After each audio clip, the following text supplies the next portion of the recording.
नमस्कार आप सभी को, स्वागत है आपका हमारे इस प्लेटफ़ॉर्म पर। आज के इस वीडियो में हम उत्तर प्रदेश करंट अफ़ेयर्स की चर्चा करेंगे। उत्तर प्रदेश करंट अफ़ेयर्स में सितंबर 2024 की करंट अफ़ेयर्स को कंप्लीट करेंगे। इससे पहले कि अगर मंथ्स की आपको करंट अफ़ेयर्स देखनी है, तो आप हमारे प्लेलिस्ट में जाके वहाँ से देख सकते हो उनके वीडियोज़। और अगर आपको इनकी पीडीएफ चाहिए, तो पीडीएफ के लिए आप हमारे ऐप को इंस्टॉल कर सकते हो और इसके बाद रजिस्टर करके आप वहाँ से पीडीएफ को डाउनलोड कर सकते हो। और ऐप का जो लिंक है, वो आपको डिस्क्रिप्शन बॉक्स में दे दिया गया है। ठीक है? ये जो उत्तर प्रदेश करंट अफ़ेयर्स है, स्पेशली 2000 सितंबर 2024 की आपकी जो भी परीक्षाएँ आगामी होनी है, चाहे वो यूपी पीसीएस हो, आरओ-एआरओ हो या यूपी ट्रिपल एससी की कोई भी परीक्षा हो, सभी में उत्तर प्रदेश करंट अफ़ेयर्स अनिवार्य है। ठीक है? तो चलिए शुरू करते हैं। इसकी पीडीएफ के लिए आप हमारे ऐप को इंस्टॉल कर लीजिए, वहाँ से आप पीडीएफ को डाउनलोड कर सकते हो। और अगर प्रिंट निकालना हो पीडीएफ का, तो आप प्रिंट भी निकलवा सकते हो। क्वेश्चन नंबर पहले में देखो, क्वेश्चन नंबर पहला दिया गया है कि उत्तर प्रदेश के किस शहर में इस्कॉन संस्था देश का पहला भक्ति वेदांत सांस्कृतिक केंद्र स्थापित करेगी? ध्यान दीजिएगा। उत्तर प्रदेश के किस शहर में इस्कॉन संस्था, आपको पता होगा इस्कॉन के बारे में। इस्कॉन ये वही संस्था है जो लॉर्ड कृष्णा के बारे में हाँ, जागरूकता फैलाती है, या इस्कॉन को आप बोलते हो international society for Krishna consciousness, है ना? तो उत्तर प्रदेश के किस शहर में इस्कॉन संस्था ने देश का पहला भक्ति वेदांत सांस्कृतिक केंद्र स्थापित किया है या स्थापित करेगी? तो आप बताओगे प्रयागराज। अब देखो इसमें 2-4 बातें हैं जो आप डिटेल में हाँ, अपने पास रखिए, अब आपकी परीक्षा के लिए अनिवार्य हो सकती हैं। अगर आपसे पूछे कि ये जो प्रयागराज है, प्रयागराज में इसका ये कहाँ पर इसका उद्घाटन किया गया है? तो आप बताओगे प्रयागराज में यमुना के किनारे, यमुना के किनारे एक जगह है बलुआ घाट, बलुआ घाट। वहाँ पर इसे स्थापित करने की योजना है। दरअसल ये योजना अभी नहीं है, ये योजना पिछले साल ही शुरू की गई थी। यह पिछले साल की है और पिछले साल इसको शुरू किया गया था भक्ति वेदांत भक्ति वेदांत सांस्कृतिक केंद्र, सांस्कृतिक केंद्र। इसका जो निर्माण कार्य है वो पिछले साल शुरू किया गया था। और ये जो भक्ति वेदांत सांस्कृतिक केंद्र है, ये भारत का पहला भक्ति वेदांत सांस्कृतिक केंद्र है। क्वेश्चन ये पूछा जा सकता है कि इसका उद्घाटन कौन करेगा? इसका उद्घाटन कौन करेगा? तो आप क्या कहोगे? इसका उद्घाटन करेंगे हमारे सीएम योगी आदित्यनाथ। ठीक है?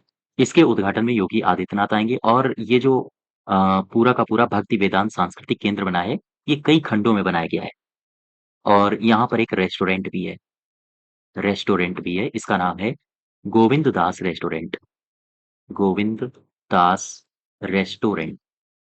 तो आप अगर यहाँ पर जाइए, तो भोजन वगैरह की अच्छी खासी व्यवस्था है। अच्छा ये जो इस्कॉन है, मुझे इसका पूरा नाम बता दो। इस्कॉन, मुझे इसका पूरा नाम बताइए। आप क्या बताओगे? International society for Krishna international society for Krishna consciousness. ठीक है? International society for Krishna consciousness. तो ये 3-4 बातें हैं जो आप याद रखिएगा। उत्तर प्रदेश में किस शहर में इस्कॉन संस्था देश का पहला भक्ति वेदांत सांस्कृतिक केंद्र स्थापित करेगी? तो आप बताओगे प्रयागराज में। नेक्स्ट देखो, क्वेश्चन नंबर दूसरा। दूसरे में कह रहा है कि हाल ही में उत्तर प्रदेश के मुख्यमंत्री योगी आदित्यनाथ ने राज्य भर में फुटबॉल के बुनियादी ढांचे और प्रचार को बढ़ावा देने के लिए कितने फुटबॉल स्टेडियम बनाए जाने की घोषणा की है? योगी आदित्यनाथ ने कितने फुटबॉल स्टेडियम बनाए जाने की घोषणा की है? आप बताओगे 18। देखो, उत्तर प्रदेश में ध्यान देना, उत्तर प्रदेश में कितने बन रहे हैं? 18 फुटबॉल स्टेडियम। उत्तर प्रदेश में 18 फुटबॉल स्टेडियम बन रहे हैं और इसकी मुझे बताओ घोषणा किसने की है? आप बताओगे इसकी घोषणा हुई है राज्य के इसमें कहा गया है कि राज्य के 18 कमिश्नरेट में 18 फुटबॉल स्टेडियम बनाए जाएँगे, स्टेडियम बनेंगे, ठीक है?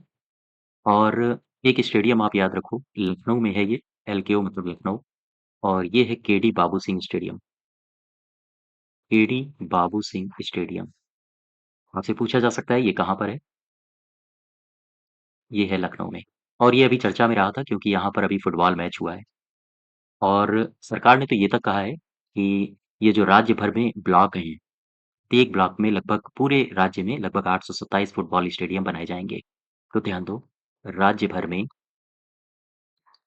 राज्य भर में प्रत्येक ब्लॉक में 827 फुटबॉल स्टेडियम बनाए जाएँगे, ठीक है? स्टेडियम बनेंगे। वापस आओ ज़रा अपने क्वेश्चन में, वापस फिर से। कह रहा है कि हाल ही में उत्तर प्रदेश के मुख्यमंत्री हैं योगी आदित्यनाथ। इन्होंने राज्य भर में फुटबॉल के बुनियादी ढांचे को प्रचार-प्रसार करने के लिए, प्रचार को बढ़ाने के लिए कितने फुटबॉल स्टेडियम बनाए जाने की घोषणा करी है? 18। नेक्स्ट देखो, क्वेश्चन नंबर तीसरा कह रहा है कि हाल ही में उत्तर प्रदेश जो पंचायती राज विभाग है, इसने कितनी ग्राम पंचायतों में लाइब्रेरी बनवाने की घोषणा की है? अभी हाल ही की खबर है और ये जो घोषणा की है, ये पंचायती राज विभाग के निदेशक आपको पता होगा अटल कुमार रॉय हैं। उन्होंने घोषणा की है। देखो, मैं लिख देता हूँ, उत्तर प्रदेश में जो पंचायती राज विभाग है, जिसे हम कहते हैं उत्तर प्रदेश पंचायती राज, इसके निदेशक कौन हैं? इसके निदेशक हैं, इनका नाम है अटल कुमार रॉय। अटल कुमार रॉय, ठीक है? इन्होंने कहा है, इन्होंने ही सूचना दी है कि पंचायती राज विभाग लगभग 22,000, इस फिगर को याद रखना, 22,000 ग्रामों में 22,000 ग्रामों में लाइब्रेरी बनाएगा, ठीक है? 22,000 ग्रामों में लाइब्रेरी बनाई जाएगी और ये जो लाइब्रेरी होगी इसमें ये खास ध्यान रखा जाएगा कि हर विषय पर या हर विषय की इसमें किताबें हों, हर विषय की इसमें किताबें हों।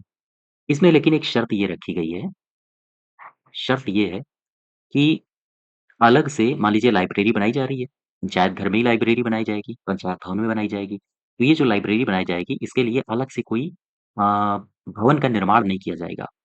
जो भी पंचायत घर होगा, पंचायत घर में आम तौर पर 3 से ज़्यादा कमरे होते हैं। उन्हीं में से एक कमरा इसके लिए निर्धारित कर लिया जाएगा कि यहाँ पर लाइब्रेरी होगी, ठीक है? तो इसमें 2 शर्तों को याद रखना, ये आपसे पूछे जाते हैं या पूछे जा सकते हैं कथन बना के। पहला, कि जो पंचायत घर होंगी, पंचायत घरों में 3 से ज़्यादा आम तौर पर 3 से ज़्यादा कमरे होते हैं, ठीक है?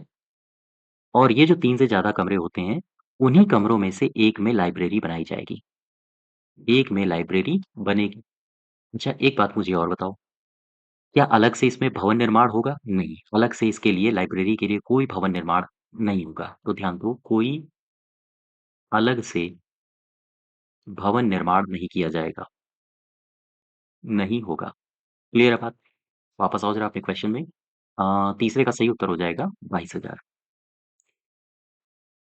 चौथा देखो, चौथे में कह रहा है कि उत्तर प्रदेश सरकार ने राज्य में पर्यटन को बढ़ावा देने के लिए किन जिलों में 1500 लैंडमार्क्स का 360 panoramic data 3D metaverse platform का संकलन किया है। 3D मेटावर्स प्लेटफॉर्म का संकलन किया गया है हमारे प्रयागराज में और लखनऊ में, राज्य की राजधानी लखनऊ में, ठीक है?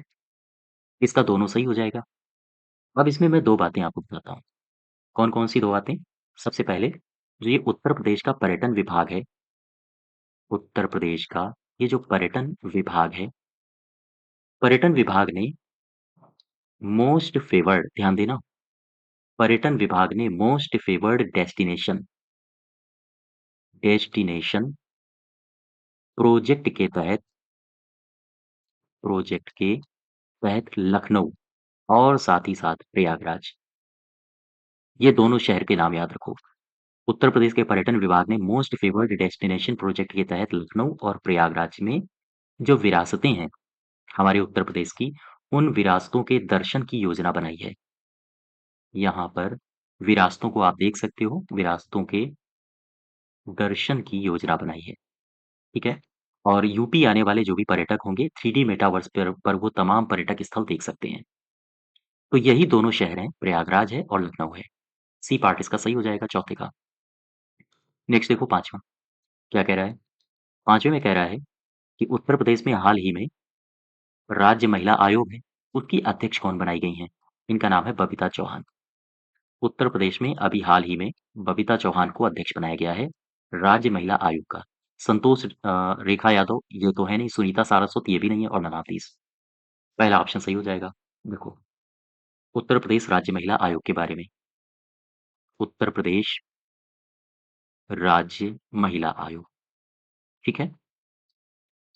उत्तर प्रदेश राज्य महिला आयोग के बारे में एक बात याद रखो, अभी हाल ही में इसकी अध्यक्ष बनी है। अध्यक्ष कौन है? इनका नाम है बबीता चौहान।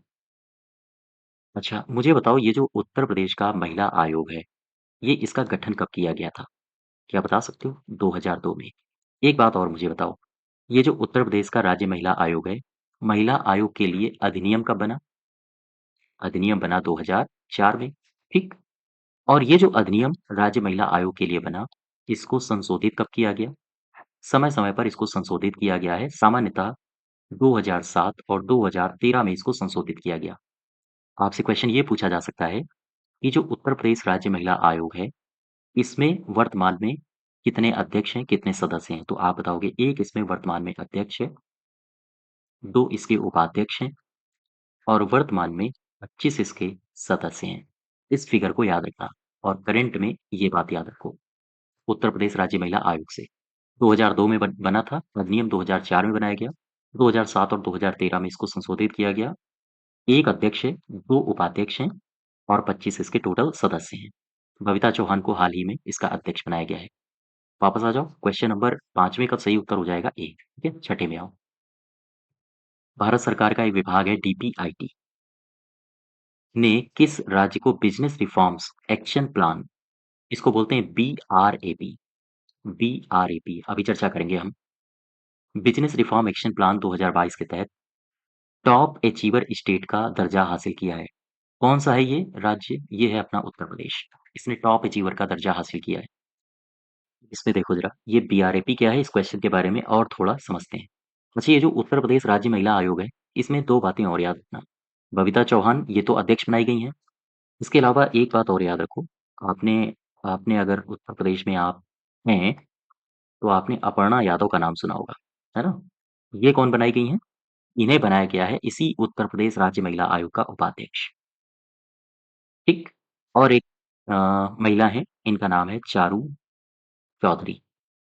चारू चौधरी को भी उत्तर प्रदेश राज्य महिला आयोग का उपाध्यक्ष बनाया गया है। तो ये 2 हो गई उपाध्यक्ष, जैसा कि मैंने लिखा था अभी, और एक हैं इसके अध्यक्ष जो कि बबीता चौहान है, ठीक है? अब जरा इस क्वेश्चन में, ये क्वेश्चन कौन-सा था? बीआरएपी से संबंधित था ना?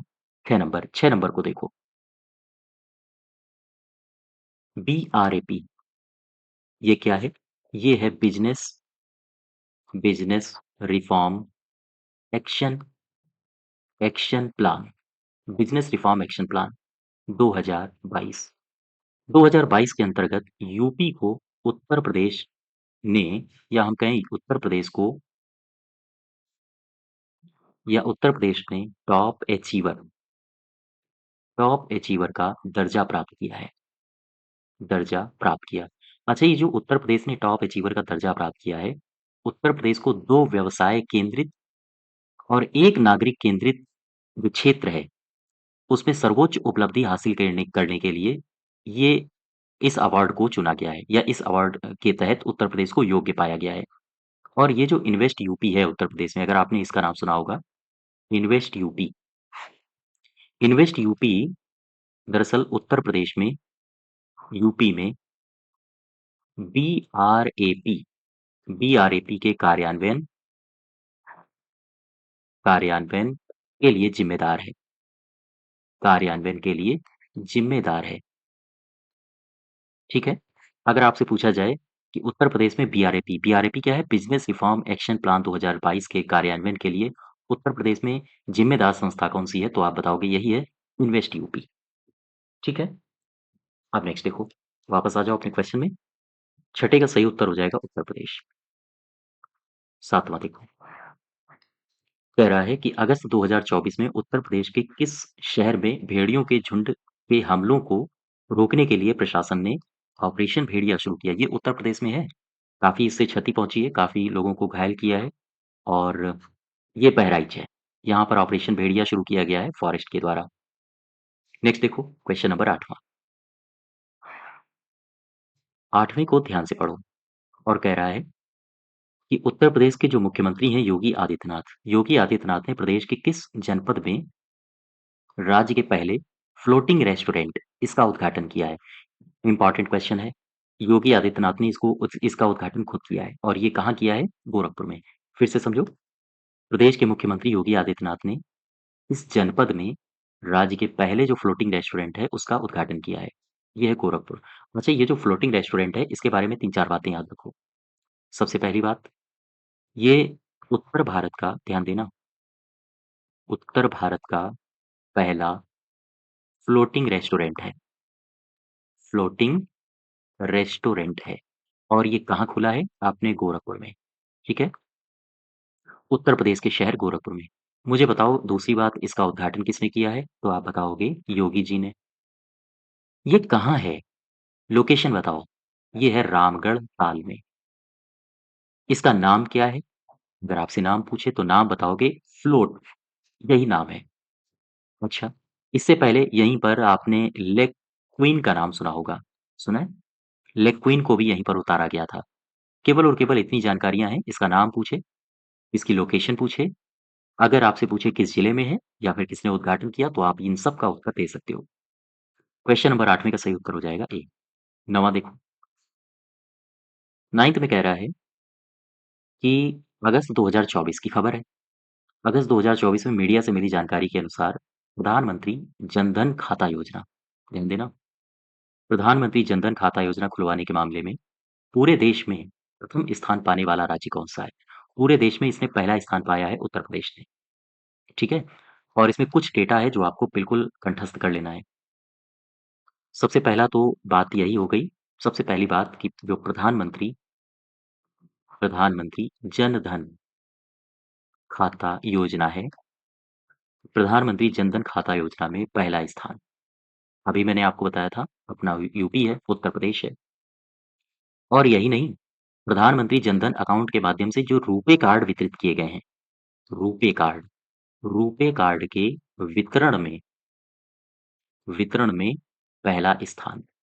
ये भी किसका है? अपने यूपी का, उत्तर प्रदेश का। अब मुझे बताओ, प्रधानमंत्री जनधन अकाउंट के पास चलो ज़रा। मुझे बताओ यूपी में, उत्तर प्रदेश में प्रधानमंत्री जनधन अकाउंट, ये लगभग कितने खोले गए हैं? 9.46 करोड़ से ज़्यादा। इतने यूपी में लगभग प्रधानमंत्री जनधन योजना के तहत इतने अकाउंट खोले गए हैं। प्रधानमंत्री जनधन अकाउंट जिन्हें कहा जाता है। टोटल कितने हैं? 9.46 लगभग करोड़ से ज़्यादा हैं। अच्छा, अगर मैं आपसे ये पूछूँ कि जो ये यूपी में जनधन अकाउंट खुले हैं, पूरे देश का लगभग कितना प्रतिशत है? ध्यान दो, ये संपूर्ण देश भर में, संपूर्ण देश के खोले गए खातों का 18% है। ध्यान दें, संपूर्ण देश भर में खोले गए जो जनधन अकाउंट हैं, उनका उत्तर प्रदेश केवल और केवल 18% वहन करता है। अच्छा, इसमें जो महिलाएँ हैं, अगर आपसे इसमें महिलाओं की संख्या पूछ ले, तो टोटल थे कितने? 9.45 करोड़। इसमें महिलाओं की भारी संख्या है और उत्तर प्रदेश में अपने जो महिलाएँ हैं 5 करोड़ खाता धारक, ठीक है? 5 करोड़ खाता धारक तो महिलाएँ हैं। अच्छा, ये जो जनधन अकाउंट है, इसमें यूपी पहले स्थान पर है, दूसरे स्थान पर आपका बिहार आता है और तीसरे स्थान पर वेस्ट बंगाल। क्लियर है बात? वापस आ जाओ अपने क्वेश्चन में। 9वें का सही उत्तर हो जाएगा ए। अगला देखो 10वां। उत्तर प्रदेश के किस चिकित्सीय संस्थान में देश का पहला फेफड़ा प्रत्यारोपण केंद्र बनाया जाएगा? कौन सा चिकित्सीय संस्थान है जहां पर देश का पहला फेफड़ा प्रत्यारोपण केंद्र बनेगा? यह है किंग जॉर्ज मेडिकल यूनिवर्सिटी। ये कहाँ पर है? केजीएमयू कहा जाता है इसे। ये लखनऊ में है। अच्छा, ये जो केजीएमयू है, यहीं पर इससे पहले किडनी और लीवर किडनी और लीवर ट्रांसप्लांट का काम शुरू हुआ था। ठीक है? प्लांट्स ट्रांसप्लांट इसे भी शुरू किया गया था। तो ध्यान दें, अभी हाल ही में उत्तर प्रदेश के उस चिकित्सा संस्थान का नाम बताओ, जहाँ पर देश का पहला फेफड़ा प्रत्यारोपण केंद्र बनाया जाएगा। वो है अपना केजीएमयू। नेक्स्ट देखो, क्वेश्चन नंबर 11 कह रहा है कि हाल ही में उत्तर प्रदेश के किस संस्थान ने एक ऐसी 3D रैंडम कोड तैयार किया है जिसमें 5 सेकंड के भीतर नकली सामान की पहचान हो सकती है। 5 सेकंड के भीतर आप नकली सामान की पहचान कर सकते हो। ये किसने विकसित किया है? ये विकसित किया है आईआईटी कानपुर ने। और आईआईटी कानपुर ने इसे विकसित करके ये बता दिया है कि हमारा आईआईटी, उत्तर प्रदेश का आईआईटी, हाँ, किसी से कम नहीं है। तो ये जो आईआईटी कानपुर है, ध्यान दो, आईआईटी कानपुर का एक विभाग है, इसे कहा जाता है national centre for national centre for flexible national centre for flexible electronics विभाग। आईआईटी कानपुर के national centre for flexible electronics विभाग के अंतर्गत इसे तैयार किया गया है। और ये जो 3D रैंडम कोड है, 3D रैंडम कोड जिसको तैयार किया गया है, दरअसल वो आधार कार्ड की तरह काम करता है। जैसे लाइक फॉर एग्जांपल अगर मैं आपको बताऊं, जैसे फिंगरप्रिंट और आधार नंबर से बैंक में ये पता चल जाता है कि मान लीजिए कोई व्यक्ति है, वो जेन्युइन है या नहीं है, ठीक है? ठीक उसी तर्ज पर यह कोड तैयार किया गया है। और ये किया किसने है? ये किया है आईआईटी कानपुर ने, जो महज 5 सेकंड में आपको नकली सामान की पहचान बता सकता है। तो ध्यान दें, केवल और केवल आपको इतना ही याद रखना है, उत्तर प्रदेश के किस संस्थान ने हाल ही में एक 3D रैंडम कोड तैयार किया है जिसकी सहायता से 5 सेकंड के भीतर नकली सामान की पहचान की जा सकती है। आप बताओगे आईआईटी कानपुर। ठीक, नेक्स्ट देखो, क्वेश्चन नंबर 12वें में आ जाओ। 12वां क्या कह रहा है? अगस्त 2024 में जारी मूड ऑफ नेशन सर्वे के अनुसार देश के सबसे लोकप्रिय मुख्यमंत्री कौन है? सबसे लोकप्रिय मुख्यमंत्री हैं योगी आदित्यनाथ। इस बात को समझो। मूड ऑफ द नेशन में आओ। Mood off the nation. Mood off the nation की जब आप बात करते हो, तो मूड ऑफ द नेशन के तहत, या हम कहें मूड ऑफ द नेशन में एक सर्वे कराया गया, जिसे मूड ऑफ द नेशन सर्वे कहा जाता है। और इस सर्वे में ये देखा गया कि कौन सा सीएम है जो सबसे ज्यादा लोकप्रिय है। तो सबसे पहले स्थान पर नाम आया योगी आदित्यनाथ का। योगी आदित्यनाथ का। और मालूम है इनको कितने लोग लाइक कर रहे हैं? 33% लोग। 33% लोगों की पसंद है योगी आदित्यनाथ। और दूसरे स्थान पर कौन है? दूसरे स्थान पर, सेकंड स्थान पर आते हैं अरविंद अरविंद केजरीवाल। ठीक है, अरविंद केजरीवाल। और ये जो अरविंद केजरीवाल हैं, इनको पता है योगी आदित्यनाथ से कितना प्रतिशत कम मिला है? मात्र लगभग 13% वोट मिला है। 13%। और इसके बाद तीसरे स्थान पर आती हैं वेस्ट बंगाल की मुख्यमंत्री ममता ममता बनर्जी। इन्हें केवल और केवल 9% वोट मिला है। तो आप देखिए योगी आदित्यनाथ इनसे सबसे कितना ज्यादा लीड लिए बैठे हैं। तो खैर, मूड ऑफ द नेशन सर्वे के अनुसार सबसे लोकप्रिय मुख्यमंत्री कौन है? यही है योगी आदित्यनाथ। वापस आ जाओ अपने क्वेश्चन में। प्रश्न है 12वां। 12वें का सही उत्तर हो जाएगा ए। 13वें में आओ। क्वेश्चन नंबर 13 कह रहा है कि हाल ही में प्रधानमंत्री नरेंद्र मोदी ने मेरठ में या मेरठ से किस स्थान तक एक semi high speed Vande Bharat train को हरी झंडी दिखाकर रवाना किया है? तो बताओ भाई, मेरठ से रवाना किया है और ये कहाँ तक जाएगी? ये जाएगी लखनऊ तक। वही आपसे पूछा था।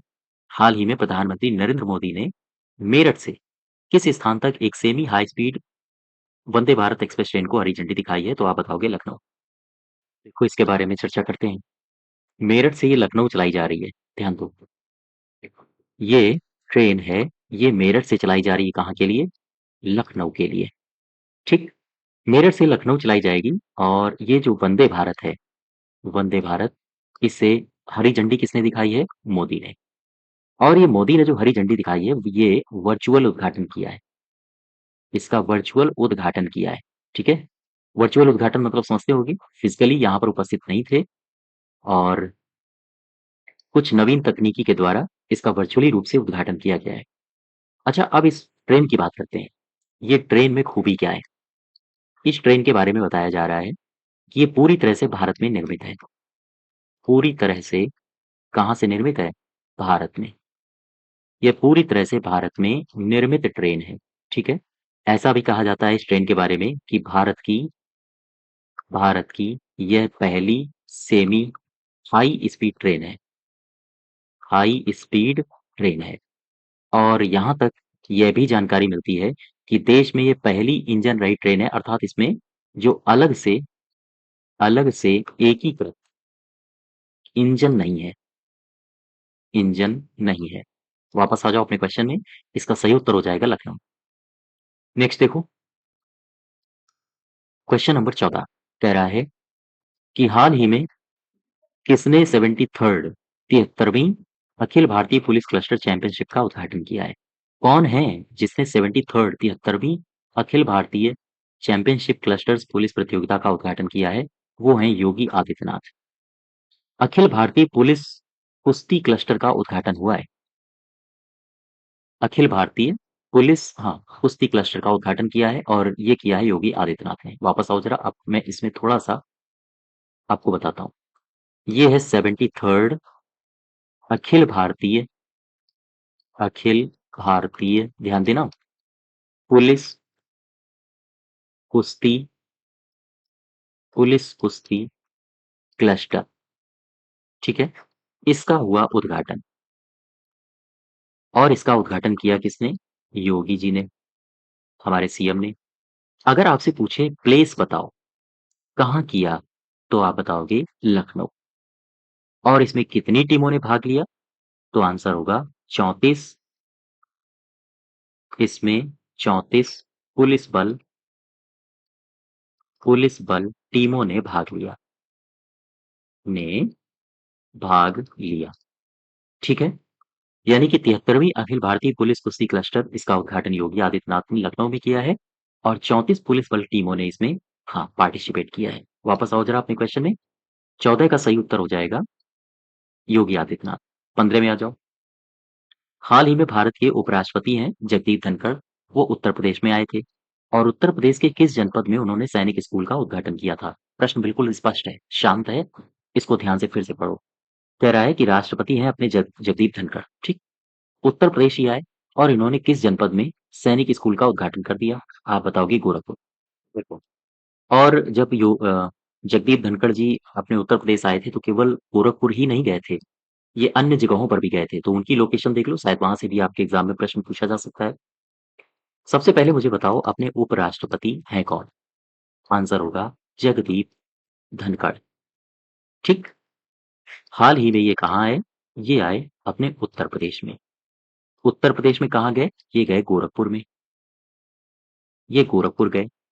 गोरखपुर जाके इन्होंने वहां पर, गोरखपुर में एक सैनिक स्कूल है, सैनिक स्कूल, उसका उद्घाटन किया। सैनिक स्कूल का किया उद्घाटन।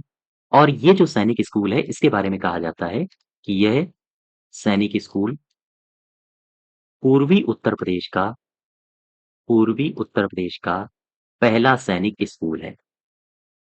पहला सैनिक स्कूल है, ध्यान देना। ये जो सैनिक स्कूल है ये पूर्वी उत्तर प्रदेश का है पहला सैनिक स्कूल। अच्छा ठीक है, ये तो बात समझ गए।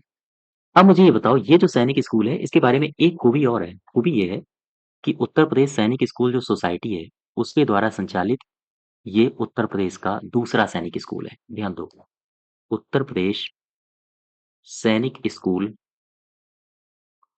सोसाइटी, उत्तर प्रदेश सैनिक स्कूल सोसाइटी के द्वारा संचालित दूसरा सैनिक स्कूल है, ठीक है। दूसरा सैनिक स्कूल है। तो जगदीप धनखड़ कहाँ गए? गोरखपुर आए और गोरखपुर में इन्होंने सैनिक स्कूल का उद्घाटन किया। और जो गोरखपुर में सैनिक स्कूल का उद्घाटन किया है ये पूर्वी उत्तर प्रदेश का पहला सैनिक स्कूल है। इसके बाद फिर यहीं नहीं रुके, फिर वो चले गए चित्रकूट। ये इनकी ट्रिप थी। चित्रकूट गए तो आपको पता होगा चित्रकूट में एक विश्वविद्यालय है, स्वामी रामभद्राचार्य जो कथावाचक हैं। तो रामभद्राचार्य दिव्यांग राज्य विश्वविद्यालय, यहाँ पर ये गए, चित्रकूट गए और चित्रकूट में इस विश्वविद्यालय में इन्होंने पार्टिसिपेट किया। यहाँ पर एक संगोष्ठी का आयोजन किया गया, संगोष्ठी का आयोजन हुआ और यहीं पर इन्होंने शिरकत की, जगदीप धनखड़ साहब ने। ये जो संगोष्ठी का आयोजन हुआ था इसका विषय आपसे पूछा जा सकता है, विषय को याद रखना। इसका विषय है आधुनिक जीवन में ऋषि परंपरा, ये इसका विषय था इस संगोष्ठी का, ये केवल आप याद रखो, ठीक है। वापस आओ अपने क्वेश्चन में। 15 15 में आपका सही उत्तर होगा गोरखपुर। नेक्स्ट देखो 16। 16 को पढ़ो, क्या कह रहा है? कह रहा है कि हाल ही में किस विश्वविद्यालय ने अपने छात्रों की उपस्थिति को ऑनलाइन दर्ज कराने की योजना बनाई है? कौन-सा विश्वविद्यालय है जिसने अपने छात्रों की जो प्रेज़ेंट है, यानी कि उपस्थिति है, प्रेज़ेंटेशन, इस उपस्थिति को ऑनलाइन दर्ज कराने की योजना बनाई है। जो छात्र पार्टिसिपेट करते हैं विश्वविद्यालयों में, उनकी उपस्थिति ऑनलाइन दर्ज हो, इसकी योजना किसने बनाई है? काशी हिंदू विश्वविद्यालय ने, ठीक है? देश का ये पहला विश्वविद्यालय बना है पीएचयू, और इसी पीएचयू ने देश में पहली बार अपने छात्रों की उपस्थिति को ऑनलाइन दर्ज करने की योजना बनाई है। कारण क्या था? कारण ये था कि छात्रों को अटेंडेंस ऑनलाइन दर्ज होगी, और इसी वजह से इसको शुरू किया गया है। विश्वविद्यालय ने विद्यार्थियों के लिए दरअसल एक मोबाइल ऐप लॉन्च किया है, और उस मोबाइल ऐप पर जो लीव मैनेजमेंट सिस्टम है, उस लीव मैनेजमेंट सिस्टम को ये जो काशी हिंदू विश्वविद्यालय है, वो लीव मैनेजमेंट सिस्टम को यहीं पर विकसित करेगा। एलएमएस, जिसे कहा जाता है लीव मैनेजमेंट सिस्टम। तो ध्यान दें, क्वेश्चन आपका सिर्फ और सिर्फ इतना है कि हाल ही में किस विश्वविद्यालय ने अपने छात्रों की उपस्थिति को ऑनलाइन दर्ज कराने की योजना बनाई है? आप बताओगे काशी हिंदू विश्वविद्यालय, ठीक है? नेक्स्ट देखो, क्वेश्चन है 17। इसमें कह रहा है कि हाल ही में हारून इंडिया रिच लिस्ट, ये अभी लिस्ट जारी हुई है। इसमें टॉप 500 लोगों की सूची जारी की गई है, और इसमें उत्तर प्रदेश के अयोध्या के रहने वाले लक्ष्मण दास लधानी ही शामिल हुए हैं इसमें। वह इस सूची में किस स्थान पर रहे हैं? वो रहे हैं 360 स्थान पर, 360वें। देखो, इस लिस्ट के बारे में कुछ जानकारियाँ आप याद रखो। ये जो लिस्ट है rich list Hurun rich list 2024। 2024 में अयोध्या से एक उद्योगपति हैं, इन उद्योगपति का नाम है लक्ष्मण दास लधानी, ठीक है? ये जो लक्ष्मण दास लधानी हैं, इनको 360th स्थान मिला है, 360वां, और अपने उत्तर प्रदेश में अगर देखा जाए तो ये 5वें स्थान पर रहे हैं। अच्छा, अगर उत्तर प्रदेश में हम पिछले कुछ दिनों की बात करें, उत्तर प्रदेश में जो अरबपति हैं, अरबपतियों की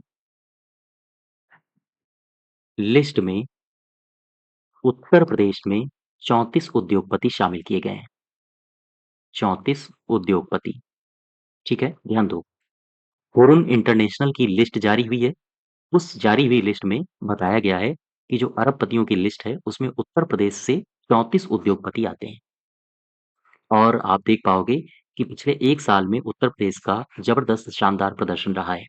1 साल में उत्तर प्रदेश में 13 नए अरबपति जुड़े हैं। अरबपति इस लिस्ट में जोड़े गए हैं। एक बात समझ पा रहे हो? तो एक पिछले 1 साल में 13 नए अरबपति इस लिस्ट में जोड़े गए हैं। ये केवल और केवल उत्तर प्रदेश की मैं बात कर रहा हूँ। ये क्या दर्शाता है? ये दर्शाता है कि उत्तर प्रदेश में जो इंडस्ट्रीज़ हैं, उत्तर प्रदेश में जो उद्योग है, उनके लिए अनुकूल माहौल अब तैयार हो रहा है। इस लिस्ट से ये जानकारी मिलती है, ठीक है? अब यहाँ मैं 2-3 बातें आपको बता देता हूँ। नोट बना के उनको लिख लो। यदि नहीं लिखना चाहते हो तो इसकी जो पीडीएफ आप हमारे ऐप से इंस्टॉल करोगे, वहाँ ये सारी जानकारियाँ मैंने रखी हुई हैं, मेंशन करी हैं। तो आप ऐप से हमारी प्लेलिस्ट को भी पीडीएफ को भी इंस्टॉल कर सकते हो, और प्लेलिस्ट से इस वीडियो को और भी कई सारे करंट के वीडियोज़ को देख सकते हो। अब देखो, उत्तर प्रदेश में जो 34 अरबपति हैं, अरबपति, इनको गौर करो।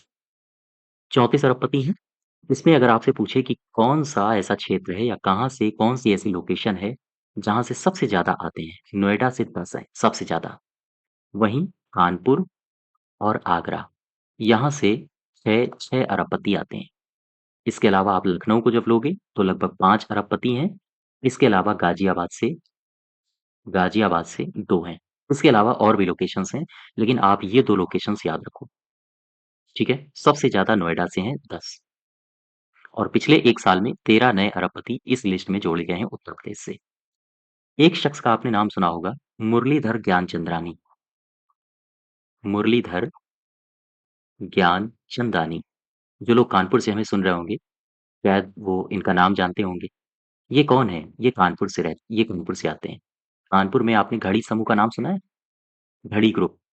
हाँ, ये घड़ी ग्रुप से संबंधित हैं और इनकी रैंक क्या है पता है? इंडिया में इनकी रैंक है 145 और अपने यूपी में इनकी रैंक है, उत्तर प्रदेश में इनकी रैंक है पहली, फर्स्ट। इनका नाम है मुरलीधर ज्ञानचंदानी, कानपुर से हैं, घड़ी समूह से संबंधित हैं। वापस आ जाओ अपने क्वेश्चन में। 17 का सही उत्तर हो जाएगा ए। नेक्स्ट देखो 18। 18 में कह रहा है कि हाल ही में नीति आयोग के द्वारा जारी घोषणा के अनुसार भारत सरकार के आकांक्षात्मक ब्लॉक कार्यक्रम के अंतर्गत उत्तर प्रदेश के जमुनाहा ब्लॉक को प्रथम स्थान मिला है। ये ब्लॉक किस जिले में है? बताइए मुझे। फिर से पढ़ो। नीति आयोग ने अभी हाल ही में घोषणा की है, क्या घोषणा की है? कि भारत सरकार के जो आकांक्षात्मक ब्लॉक कार्यक्रम है, इन कार्यक्रम के अंतर्गत उत्तर प्रदेश का जमुनाहा ब्लॉक, उसको पहला स्थान मिला है। क्वेश्चन आपसे केवल और केवल इतना पूछ रहा है कि जो ब्लॉक है, जमुनाहा ब्लॉक, ये किस जिले में है? बता दीजिए आप श्रावस्ती में है और क्वेश्चन का आंसर श्रावस्ती टिक करके आप आगे बढ़िए। लेकिन आपको आगे नहीं बढ़ना है, यहाँ से 2-3 बातें समझनी है। क्वेश्चन नंबर कौन-सा था ये? प्रश्न नंबर था 18। हाँ, यहाँ से आपको 2-3 बातें समझनी है, ध्यान दो। मैंने कहा कि जो आकांक्षी ब्लॉक कार्यक्रम है, आकांक्षी ब्लॉक कार्यक्रम, ध्यान देना। ये जो आकांक्षी ब्लॉक कार्यक्रम है, इसकी डेल्टा रैंकिंग जारी हुई है। डेल्टा रैंकिंग जारी की गई और इस डेल्टा रैंकिंग में आपसे पूछ रहा है कि शीर्ष स्थान बताओ, तो आपने कहा जमुनाहा ब्लॉक, ठीक है? जमुनाहा ब्लॉक को शीर्ष स्थान मिला है। प्रश्न ये उठा कि ये किस जिले में है, तो आपने बता दिया श्रावस्ती में। यहाँ तक तो ठीक है। मैं इससे इतर क्वेश्चन पूछता हूँ। आपने कई सारे कार्यक्रमों के नाम सुने होंगे, आकांक्षी जिला कार्यक्रम, सुना है? आकांक्षी जिला कार्यक्रम। अगर आपने आकांक्षी जिला कार्यक्रम का नाम सुना है, तो मुझे बताओ शुरू कब हुआ? इसे वर्ष 2018 में शुरू किया गया और जब इसको शुरू किया गया, तब इसका लक्ष्य क्या था? तब इसका लक्ष्य था 112 जो पिछड़े जिले हैं, 112 पिछड़े जिलों में विकास करना, ये इसका लक्ष्य था, मेन टारगेट था। इसके बाद फिर इसी की तर्ज पर एक और कार्यक्रम शुरू किया गया 2022 वित्त वर्ष 2023 से और इसका नाम था आकांक्षी ब्लॉक कार्यक्रम। तो ये जो आकांक्षी ब्लॉक कार्यक्रम है, इसी आकांक्षी ब्लॉक कार्यक्रम के तहत जमुनाहा ब्लॉक को पहला स्थान दिया गया है। श्रावस्ती से संबंधित है ये जमुनाहा ब्लॉक, ठीक है? क्वेश्चन नंबर 19 में आ जाओ। 19 में ध्यान से पढ़ो। 19 कह रहा है कि निम्नलिखित में से सही कथन बताओ। राज्य में शुरुआती 6 महीने में लगभग 33 करोड़ पर्यटक अपने उत्तर प्रदेश में आए हैं। हाँ, बिल्कुल सही है। इन पर्यटकों में सर्वाधिक पर्यटक अयोध्या से पहुंचे हैं। क्या ये सही है? हाँ, ये भी सही है। ये दोनों कथन आपके सही हैं। आओ देखो, थोड़ा इसमें से डिटेल और जानते हैं। अभी हाल ही में आप जब उत्तर प्रदेश को देखोगे, उत्तर प्रदेश के पर्यटन विभाग के द्वारा कुछ आंकड़े जारी किए गए हैं। आंकड़े जारी किए गए और जब आप इन आंकड़ों को पढ़ते हो, तो आपको 2 जानकारियाँ मिलती हैं, जिनसे स्पष्ट होता है कि उत्तर प्रदेश में न सिर्फ व्यवसाय बढ़ रहा है, बल्कि उत्तर प्रदेश में पर्यटकों की संख्या भी बढ़ रही है। अगर हम बीते 6 माह की बात करें, तो बीते 6 माह में अयोध्या में, सिर्फ मैं अयोध्या की बात कर रहा हूँ, अयोध्या में 11 करोड़ पर्यटक आए हैं, ठीक है? इससे सिद्ध क्या होता है? इससे सिद्ध ये होता है कि पर्यावरण इंडस्ट्रीज़ के लिए तो माकूल माहौल है ही, साथ ही साथ पर्यटकों के लिए भी माकूल माहौल है और पर्यटक यहाँ पर बड़ी मात्रा में अब आ रहे हैं और जिसमें अयोध्या सबको लगभग पछाड़ रहा है, जहाँ पहले वाराणसी, आगरा जैसे क्षेत्र ज़्यादा फ़ेमस हुआ करते थे, पर्यटकों के लिए आकर्षण का केंद्र हुआ करते थे। अब कहीं न कहीं अयोध्या भी आकर्षण का केंद्र बन रहा है पर्यटकों के लिए। इसके अलावा अगर हम पूरे यूपी की बात करें 6 माह में, तो संपूर्ण यूपी में टोटल 33 करोड़ पर्यटक आए हैं, ठीक है? तो आप देख सकते हो 11 करोड़ तो केवल अयोध्या में आ गए और पूरे उत्तर प्रदेश में 33 करोड़ आए। तो मैक्सिमम पर्यटकों को कौन आकर्षित कर रहा है इस समय? अयोध्या। जब से हाँ, मंदिर का निर्माण हुआ है। ये पिछले 6 महीने का डेटा है। तो इसके दोनों कथन आपके सही हो जाएँगे, ठीक है? अब नेक्स्ट देखो, 20 नंबर में कह रहा है कि एक महिला हैं, तान्या अग्रवाल। ये तान्या अग्रवाल हैं। तान्या अग्रवाल को नेशनल एक्सीलेंस अवार्ड दिया गया है। इनसे इन्हें सम्मानित किया गया है और ये उत्तर प्रदेश के किस जनपद से संबंधित हैं? तो ये हैं संत कबीरनगर से। संत कबीरनगर से ये हैं तान्या अग्रवाल, ध्यान दो। मैं इनके बारे में कुछ चीज़ें और बताता हूँ। तान्या अग्रवाल, नाम तो सुना ही होगा। नहीं सुना है तो फिर आज आप सुन लीजिए। मैं इनके बारे में एक चीज़ बताऊँ, ये हैं कहाँ से? पहले तो आप मुझे ये बताओ। ये हैं संत कबीरनगर से, ठीक है? संत कबीरनगर में ये एक व्यवसायी हैं और व्यवसायी का मतलब क्या है? ये एक ब्यूटी पार्लर चलाती हैं और कहाँ चलाती हैं? संत कबीरनगर के खलीलाबाद में, खलीलाबाद में। इनको एक अवार्ड दिया गया है हाल ही में जिसे कहा जाता है नेशनल एक्सीलेंस एक्सीलेंस अवार्ड, ठीक है? इन्हें नेशनल एक्सीलेंस अवार्ड से सम्मानित किया गया है। दरअसल हुआ क्या कि जब आप उत्तर प्रदेश की राजधानी लखनऊ के बारे में या लखनऊ की तरफ जाओगे, लखनऊ, तो लखनऊ में एक प्रतियोगिता हुई थी। लखनऊ में हुई एक प्रतियोगिता और उसी प्रतियोगिता में इनको पुरस्कृत किया गया था और इन्हें ये पुरस्कार जो मिला है नेशनल एक्सीलेंस अवार्ड, ये पुरस्कार तान्या अग्रवाल को दरअसल मिला है सहेली फाउंडेशन के द्वारा। सहेली फाउंडेशन के द्वारा, ध्यान दीजिएगा। फिर से मैं इसको रिपीट कर रहा हूँ। तान्या अग्रवाल कहाँ से हैं? संत कबीरनगर से। ये खलीलाबाद में अपना ब्यूटी पार्लर चलाती हैं और इनको हाल ही में लखनऊ में एक प्रतियोगिता का आयोजन किया गया। वहाँ पर सहेली फाउंडेशन के द्वारा इन्हें नेशनल एक्सीलेंस अवार्ड से नवाजा गया और नेशनल एक्सीलेंस अवार्ड से नवाजा गया था। वो गदर मूवी देखी होगी आपने। गदर में एक्ट्रेस कौन थी यार? उन्हीं ने इनको पुरस्कार दिया था। एक्ट्रेस मुझे नाम याद नहीं आ रहा है। आप हाँ, देख लेना। खैर, क्वेश्चन नंबर 20 का सही उत्तर हो जाएगा ए पार्ट, ठीक है? नेक्स्ट देखो 21 नंबर। हाल ही में चंद्रशेखर आजाद कृषि एवं प्रौद्योगिकी विश्वविद्यालय के वैज्ञानिकों ने किस फसल की एक नई प्रजाति प्रजाति का नाम है KMRL 17 विकसित की है? फिर से समझो।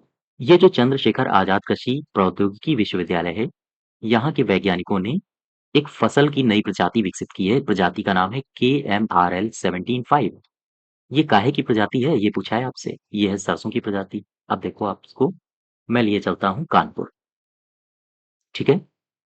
आप पहुंचो कानपुर। कानपुर में एक संस्थान है या हम यूं कहें कानपुर में एक विश्वविद्यालय है जिसे कहा जाता है चंद्रशेखर आजाद कृषि विश्वविद्यालय। कृषि विश्वविद्यालय, चंद्रशेखर आजाद कृषि विश्वविद्यालय ये कहाँ है? कानपुर में। और ये अभी हाल ही में सुर्खियों में रहा। क्यों सुर्खियों में रहा? क्योंकि इसने सरसों की एक नई प्रजाति विकसित की है। विकसित की है, ठीक? ध्यान देना। कानपुर में चंद्रशेखर आजाद कृषि विश्वविद्यालय है और यहाँ के वैज्ञानिकों ने सरसों की एक नई प्रजाति विकसित की है। ये जो नई प्रजाति है ये आम सरसों की प्रजाति से कैसे भिन्न है? ये जो नई प्रजाति है ये आम सरसों की प्रजाति से, जो आजकल सरसों की प्रजातियां हैं, उनसे 7% ज्यादा तेल देगी। फिर से समझो। कानपुर में चंद्रशेखर आजाद कृषि विश्वविद्यालय के वैज्ञानिकों ने सरसों की एक नई प्रजाति विकसित की। यह जो साधारण सरसों की प्रजातियां हैं उनसे 7% 7 अधिक तेल देगी। अच्छा, ये प्रजाति का नाम क्या है? चलो इसमें मैं कुछ फैक्ट्स लिख देता हूँ, ठीक है? ध्यान दो। मान लो ये कुछ सरसों के दाने हैं, ठीक? ये क्या है? नई सरसों की प्रजाति है। नई सरसों की ये है प्रजाति। गौर करो। इसमें मुझे ये बताओ, सबसे पहले इस प्रजाति का नाम क्या है? सबसे पहले इस प्रजाति का नाम क्या है? तो आप बताओगे KMRL 17 मुझे ये बताओ, इस प्रजाति को विकसित करने के पीछे किसका नाम है? तो नाम पर आता है, बीज जनक कहे जाते हैं ये डॉक्टर महक सिंह। महक सिंह इनका नाम है और इनकी टीम का नाम है। आमतौर पर नाम लीडर का ज्यादा होता है, तो ये हाँ, डॉक्टर महक सिंह। मुझे ये बताओ, इसमें टोटल तेल की कुल मात्रा कितनी निकलेगी? देखो अभी जो मैंने 7% बताया था वो मैंने बताया था, एक ये साधारण सरसों है और एक ये सरसों है KMRL 17 इसमें जितना तेल निकलता है उसकी तुलना में इसमें 7% ज़्यादा तेल निकलेगा। लेकिन अब अगर आपसे पूछे कि टोटल तेल की कुल मात्रा कितनी होगी? तेल की कुल मात्रा मुझे बता दो, तो आप क्या बताओगी? टोटल तेल की कुल मात्रा होगी 39.6%। और अगर पूछे कितनी ज़्यादा होगी साधारण सरसों से, तो 7% होगा। ठीक है? यहाँ से मुझे 2 प्रश्न और बताओ। मुझे बताओ कि ये जो फसल है, नई प्रजाति है, इसको पकने में कितना समय लगेगा? या इसकी बुआई कब होगी? सबसे पहले मुझे बुआई बताओ। इसकी बुआई 28 नवंबर तक हो जानी चाहिए। ये डेडलाइन है। अगर आप इस फसल की खेती करना चाहते हो तो ध्यान रखें 28 नवंबर तक इसकी बुआई कर दें। और इसका आप कब तक इंतज़ार करेंगे? पकने का इंतज़ार आप कब तक करोगे? यानी कि फसल पकने में कितना समय लगेगा? तो आप बताओगे 120 से लेकर 125 डेज़। ठीक, इतना समय लगेगा। तो ये कुछ एक्स्ट्रा जानकारी है KMRL 17.5 के आधार पर। वापस आ जाओ अपने क्वेश्चन में, आंसर होगा सर्चिंग। 22 नंबर देखो। 22 क्या कह रहा है? कि हाल ही में उत्तर प्रदेश सरकार ने किस स्थान पर राज्य का पहला सेमीकंडक्टर पार्क स्थापित करने की घोषणा की है? बताओ भाई। हाल ही में उत्तर प्रदेश सरकार ने किस स्थान पर राज्य का पहला सेमीकंडक्टर पार्क स्थापित करने की घोषणा की है? ये है गौतम बुद्ध नगर। ठीक है? यहाँ पर देश का पहला सेमीकंडक्टर क्लस्टर पार्क बनाया जाएगा। और ये दरअसल ये बनेगा, ये जो ग्रेटर नोएडा में आपको पता होगा जेवर इंटरनेशनल एयरपोर्ट बन रहा है और उसी एयरपोर्ट के पास ही बनेगा ये। और ये 2 क्लस्टर्स में इसको विकसित किया जाएगा। ठीक है? 22 का सही उत्तर हो जाएगा गौतम बुद्ध नगर। नेक्स्ट देखो 23 क्या कह रहा है? हाल ही में केंद्र सरकार ने भारत भर में 12 इंडस्ट्रियल स्मार्ट सिटी बसाने की घोषणा की है। ठीक, आगे पढ़ो। घोषणा की है। आगे कह रहा है कि इसमें उत्तर प्रदेश के किन 2 शहरों को भी इसमें शामिल किया गया है। आगरा भी है, प्रयागराज भी है। ये दोनों कथन आपके सही हो जाएँगे। देखो, आगरा भी है और प्रयागराज भी है। अब इसमें देखो मैं 2-4 बातें आपको बता दूँ। जो हमारा केंद्रीय मंत्रिमंडल है, दिल्ली में जो बैठा हुआ है, केंद्रीय मंत्रिमंडल, ध्यान देना। ये जो हमारा केंद्रीय मंत्रिमंडल है, केंद्रीय मंत्रिमंडल ने 12 औद्योगिक 12 औद्योगिक स्मार्ट शहर की स्थापना को मंजूरी दी है। मंजूरी दी है। अच्छा, यहाँ तक तो ठीक है। ये जो 12 औद्योगिक स्मार्ट शहरों को मंजूरी दी है, मुझे इतना बता दो कि उत्तर प्रदेश से कौन से शहरों को इसमें शामिल किया गया है? आप बताओगे आगरा और प्रयागराज, ये भी ठीक है। और ये जो टोटल 12 औद्योगिक स्मार्ट शहर हैं, ये किन-किन राज्यों में विस्तारित हैं? जैसे आप जब उत्तर प्रदेश को देखोगे, उत्तर प्रदेश की स्थिति को जब आप देखोगे, तो आपको ये वाले क्षेत्र मिलेंगे। जैसे अ, दक्षिण में जब आप आओगे तो यहाँ पर आपको मिलेगा महाराष्ट्र, ठीक है? महाराष्ट्र राज्य को भी या महाराष्ट्र राज्य के कुछ क्षेत्रों को इसमें शामिल किया गया है। जैसे और नीचे जब आप आओगे तो आपको मिलेगा यहाँ पर केरला राज्य भी इसमें शामिल किया गया है। अंदर की तरफ जब यहाँ पर आप देखोगे तो यहाँ आपको एक शहर मिलेगा तेलंगाना। और इसके अलावा ये कोस्टल एरिया में एक क्षेत्र पड़ता है आंध्र प्रदेश। आप जब यहाँ पर आओगे तो ये वाला क्षेत्र मिलेगा उत्तर प्रदेश। और उत्तर प्रदेश से ठीक पूर्व की तरफ आप जब बढ़ोगे तो आपको मिलेगा बिहार, ठीक है? उत्तर प्रदेश में ऊपर जम्मू कश्मीर है, जम्मू कश्मीर से ठीक नीचे हिमाचल प्रदेश, हिमाचल प्रदेश से ठीक नीचे यहाँ पर आपको क्षेत्र मिलेगा उत्तराखंड, ठीक? तो ये क्षेत्र हैं। इसके अलावा आप जब इधर इस पाकिस्तान को टच करोगे तो यहाँ पर एक क्षेत्र मिलेगा राजस्थान। और ऊपर बढ़ोगे तो आपको हरियाणा वगैरह क्षेत्र मिलेंगे। इसके अलावा आपको मिलेगा पंजाब, ठीक है? पाकिस्तान के बॉर्डर को जब आप ऊपर टच करते हुए निकलोगे। तो ये क्षेत्र हैं, ये राज्य हैं, इन राज्यों को इस परियोजना में शामिल किया गया है। इस परियोजना में शामिल किए गए प्रदेश कौन-कौन से हैं? अगर आपसे ये पूछे, तो आप बताओगे उत्तराखंड, उत्तर प्रदेश, बिहार, आंध्र प्रदेश, तेलंगाना, केरला, महाराष्ट्र, राजस्थान और पंजाब। इन राज्यों को इस परियोजना के तहत शामिल किया गया है। 12 औद्योगिक स्मार्ट शहरों की स्थापना को इन राज्यों में मंजूरी दी गई है। खास तौर से अगर उत्तर प्रदेश की बात करें कि उत्तर प्रदेश के किन जिलों को शामिल किया गया है, तो आप आगरा और प्रयागराज को याद रखो। 24 हो गया, अब आ जाओ 25 में। नहीं, नहीं, नहीं, ये तो 23 था ना? हाँ, अब देखो 24। उत्तर प्रदेश के किस जिले ने सरकारी अस्पतालों और स्वास्थ्य केंद्रों पर लोगों को मिल रही सुविधाओं के मूल्यांकन में प्रदेश स्तरीय हेल्थ रैंकिंग डैशबोर्ड में पहला स्थान दिया गया है? फिर से समझो इसको। कह रहा है कि उत्तर प्रदेश में एक जिला है, उस जिले का आपसे नाम पूछ रहा है। कह रहा है कि इस जिले में जो सरकारी अस्पताल हैं और जो स्वास्थ्य केंद्र हैं, यहाँ पर जो लोगों को सुविधाएं दी जा रही हैं, उनका अभी मूल्यांकन किया गया और मूल्यांकन में ये पाया गया है कि उस जिले में प्रदेश स्तरीय जो हेल्थ रैंकिंग डैशबोर्ड है, उस जिले ने उस डैशबोर्ड में पहला स्थान प्राप्त किया है। ये पहला स्थान किन मसले पर प्राप्त किया है? किन क्षेत्रों में प्राप्त किया है? तो आप बताओगे कि सरकारी अस्पताल और स्वास्थ्य केंद्रों में जो लोगों को सुविधाएं दी जा रही हैं, उनके मूल्यांकन में सबसे अच्छी सुविधाएं दे रहा होगा ये। तो ये कौन-सा जिला है? ये जिला है वाराणसी। ठीक है? वाराणसी। अब यहाँ से आप देखो वाराणसी को। उत्तर प्रदेश को जब आप आओगे उत्तर प्रदेश में तो एक जिला मिलेगा वाराणसी जिला। ठीक है? उत्तर प्रदेश का ये है वाराणसी जिला।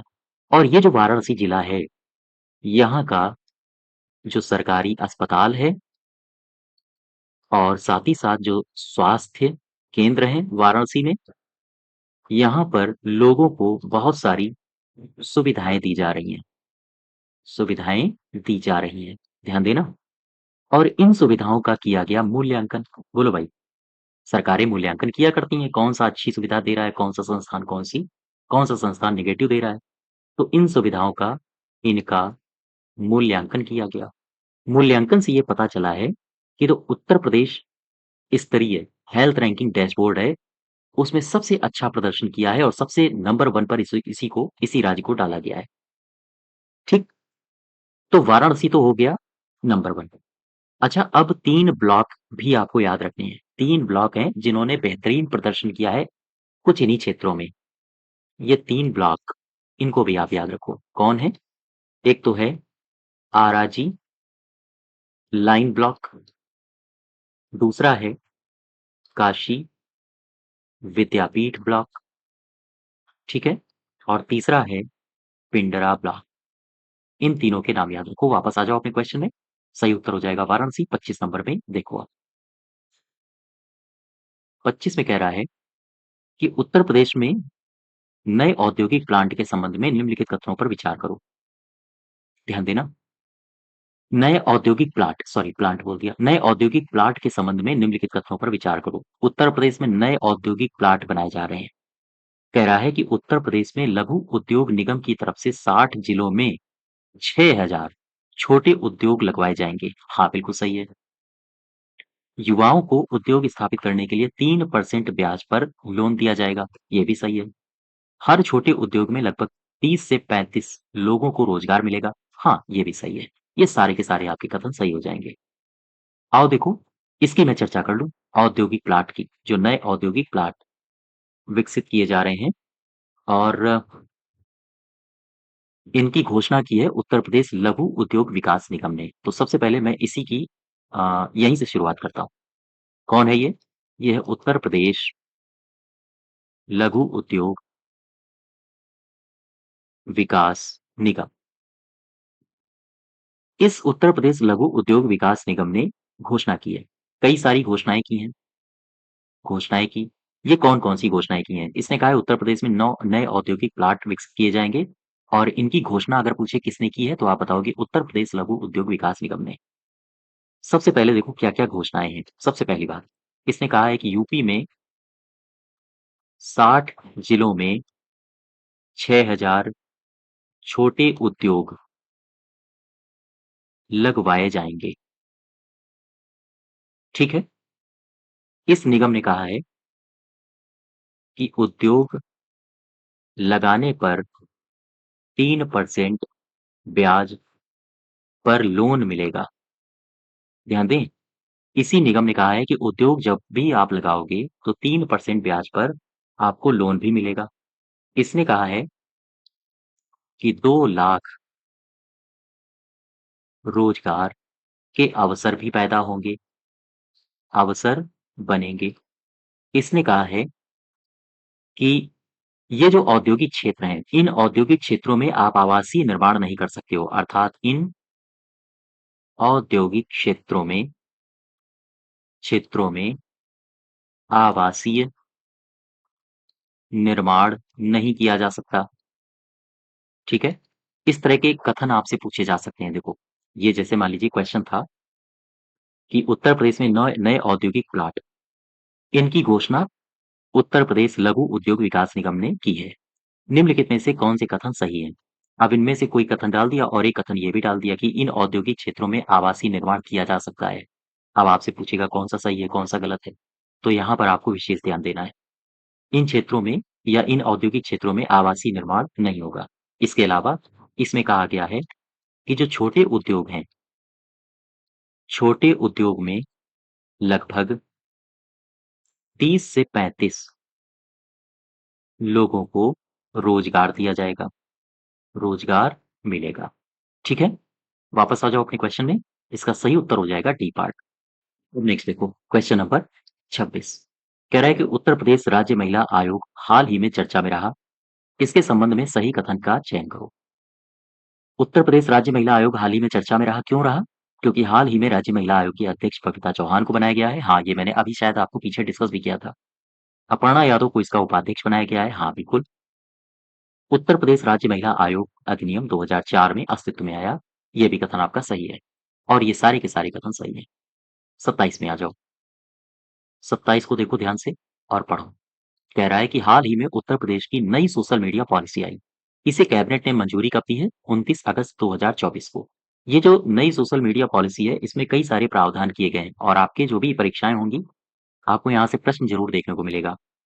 तो इसको आओ चर्चा कर लेते हैं। उत्तर प्रदेश की नई social media social media policy, ये पॉलिसी क्या कहती है? आपको सोशल मीडिया में किस तरह से आप कमा सकते हो, सरकार आपकी मदद कैसे करेगी रोजगार सृजन करने में और आप सरकार की मदद कैसे कर सकते हो उसकी योजनाओं को आगे बढ़ाने में, इससे संबंधित ये पॉलिसी है। तो सोशल मीडिया पॉलिसी आई है सरकार की तरफ से और ये सोशल मीडिया पॉलिसी कह रही है कि अगर आप फेसबुक इन्फ्लुएंसर हो, दरअसल ये इन्फ्लुएंसर्स के लिए है ना? अगर आप फेसबुक इन्फ्लुएंसर हो, एक्स पर आप ज़्यादा सक्रिय रहते हो, इंस्टा पर ज़्यादा सक्रिय रहते हो, यूट्यूब पर ज़्यादा सक्रिय रहते हो या फिर अन्य प्लेटफ़ॉर्म पर आप ज़्यादा सक्रिय रहते हो, इन सभी प्लेटफ़ॉर्म पर जो सामग्री है, सामग्री को विनियमित करने के लिए ये पॉलिसी लाई गई है। सरकार कहती है कि मान लो ये कोई व्यक्ति है, ध्यान देना, सरकार कहती है कि ये कोई व्यक्ति है जो एक सोशल मीडिया इन्फ्लुएंसर है, इन्फ्लुएंसर है। ध्यान देना, ये कोई व्यक्ति है जो सोशल मीडिया इन्फ्लुएंसर है। सरकार कहती है कि आप हमारी मदद करो, हम आपकी मदद करेंगे। सरकार कह रही है कि आप यानी कि ये जो सोशल मीडिया इन्फ्लुएंसर है, अगर ये व्यक्ति अपने अपने प्लेटफ़ॉर्म पर जो सरकार की योजनाएँ हैं, सरकारी योजनाएँ या योजनाओं को साझा करता है मतलब मैं सरकार का अगर प्रचार करने लगूँ इस तरह से। अगर ये अपने ही प्लेटफ़ॉर्म से सरकारी योजनाओं को साझा करता है, तो ये प्रति महीने 8 लाख रुपए तक कमा सकता है, कमाएगा। तो ये फ़िगर आपको याद रखना है। अब जैसे सरकार ने इसमें 4 श्रेणियाँ बाँटी हैं इन्फ्लुएंसर्स के आधार पर। जैसे मैं बात करूँ एक्स की, फेसबुक की और इंस्टा की। 4 श्रेणियाँ इन्फ्लुएंसर्स के आधार पर बाँटी गई हैं। 4 श्रेणी और उसी आधार पर इनको पैसा दिया जाएगा। इसमें 5 लाख रुपए तक का प्रावधान किया गया है, पहली श्रेणी में 4 लाख रुपए तक का प्रावधान किया गया है, 3 लाख रुपए तक का प्रावधान किया गया है और चौथी में 2 लाख रुपए तक का प्रावधान किया गया है। ये प्रति माह दिया जाएगा। लेकिन आप यदि यूट्यूब पर ज़्यादा सक्रिय रहते हो और आप क्या करते हो, आप वीडियो बनाते हो, आप शॉर्ट्स बनाते हो, आप पॉडकास्ट करते हो, तो ऐसी स्थिति में यहाँ भी 4 श्रेणियों में बाँटा गया है। ऐसी स्थिति में 8 लाख रुपए प्रथम श्रेणी, इन्फ्लुएंसर्स के आधार पर बटा है 7 लाख रुपए, 7 लाख, 7 लाख रुपए, इसके अलावा 6 लाख रुपए और साथ ही साथ 4 लाख रुपए तक की आमदनी आप कर सकते हो प्रति माह। ठीक है? यही है social media policy Uttar Pradesh की कि वो कुल मिला के जो सोशल मीडिया इन्फ्लुएंसर है, बात समझ पा रहे हो? ये जो सोशल मीडिया इन्फ्लुएंसर है इसमें उस इन्फ्लुएंसर के माध्यम से सरकार अपनी योजनाओं को हाँ, आगे बढ़वाना चाहती है और फिर उसमें इन्फ्लुएंसर का भी लाभ हो सकता है, चूँकि सरकार पैसे भी पे कर रही है। ठीक है? नेक्स्ट देखो क्वेश्चन नंबर 28 कह रहा है कि हाल ही में उत्तर प्रदेश सरकार के द्वारा जारी सोशल मीडिया पॉलिसी के अनुसार यदि सोशल मीडिया इन्फ्लुएंसर अपने प्लेटफॉर्म पर सरकार की योजनाओं और पहलों को साझा करके कितने रुपए तक की आय अर्जित कर सकता है? तो आंसर होगा 8 लाख। अभी मैंने आपको बताया था पूरा, है ना? 8 लाख, 7 लाख, 6 लाख, 4 लाख और इसके अलावा 5 लाख, 4 लाख, 3 लाख, 2 लाख, ये सारी जानकारी। तो यहाँ आंसर होगा 8 लाख रुपए तक। नेक्स्ट देखो, क्वेश्चन नंबर 29 क्या कह रहा है? 29 कह रहा है कि हाल ही में जारी उत्तर प्रदेश की नई सोशल मीडिया पॉलिसी के संदर्भ में सही कथन की पहचान करो। नई सोशल मीडिया पॉलिसी सरकार ने विज्ञापनों को संभालने के लिए एक डिजिटल एजेंसी वी-फॉर्म को सूचीबद्ध किया है, बिल्कुल सही है। देश के विभिन्न भागों एवं विदेश में रह रहे राज्य के निवासियों को बड़ी संख्या में रोजगार उपलब्ध कराना सुनिश्चित करता है ये। हाँ, ये भी सही है। देश में विभिन्न भागों में जो विदेशी या फिर विदेश में जो राज्य के निवासी रह रहे हैं, अगर वो राज्य की पॉलिसी को आगे बढ़ाते हैं तो उनको आमदनी भी मिलेगी, इससे रोजगार उपलब्ध होगा। इसके अनुसार लिस्टिंग के लिए एक्स, फेसबुक, इंस्टाग्राम और यूट्यूब को सब्सक्राइबर तथा फॉलोअर्स के आधार पर 4 श्रेणियों में बाँटा गया है। ये तीनों कथन आपके सही हैं, सभी सही। ठीक? हाँ। नेक्स्ट देखो क्वेश्चन नंबर अब 30 नंबर। 30 में कह रहा है कि हाल ही में उत्तर प्रदेश सरकार ने संस्कृत विद्यालय के विद्यार्थियों को छात्रवृत्ति देने की घोषणा की है। हाँ, ठीक है। सरकार ने कक्षा 11 से और कक्षा 12 के विद्यार्थियों को कितने रुपए प्रति माह देने की घोषणा की है? ये पूछ रहा है आपसे। कक्षा 11 और कक्षा 12 को कितने रुपए प्रति माह देने की घोषणा की है? आप बताओगे 200 रुपए प्रति माह। ठीक? आओ देखो, 200 रुपए प्रति माह। यहाँ से देखो, मान लो ये कोई एक छात्र है, ठीक है? ये छात्र क्या करता है? ये छात्र करता ये है कि ये संस्कृत विद्यालय में ये पढ़ता है। अच्छा, ठीक है, कोई बात नहीं। संस्कृत विद्यालय में ये पढ़ रहा है। अब ऐसी स्थिति में सरकार कहती है कि हम इनको छात्रवृत्ति देंगे। छात्रवृत्ति क्या होगी? अब एक कंडीशन पहले मैं आपको और क्लियर कर दूँ, आगे बढ़ो। यहाँ पर क्लियर कर देता हूँ। देखो, ये जो संस्कृत है, संस्कृत विद्यालय, ध्यान देना, ये जो संस्कृत विद्यालय है, संस्कृत विद्यालय में अब आजकल छात्रवृत्ति सरकार ने देने की घोषणा कर दी है और इससे पहले जो छात्रवृत्ति मिलती थी, उसमें एक शर्त थी। शर्त क्या थी?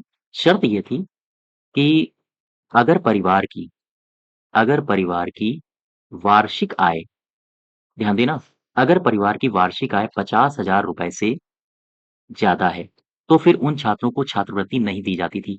ये जो शर्त थी, सरकार ने इस शर्त को हटा दिया है। इस शर्त को हटा दिया गया। ठीक? इस शर्त को हटाने के बाद यानी राज्य ने ये शर्त हटा दी है कि अगर परिवार की वार्षिक आय 50,000 रुपए से अधिक है, तो छात्रवृत्ति नहीं दी जाएगी। अब इस शर्त को हटाने के बाद सरकार कहती है कि हम सबको जो संस्कृत विद्यालय में पढ़ रहा है, हम उनको छात्रवृत्ति देंगे। चूँकि संस्कृत विद्यालयों में अब पढ़ने वालों की तादाद काफ़ी कम हो रही है।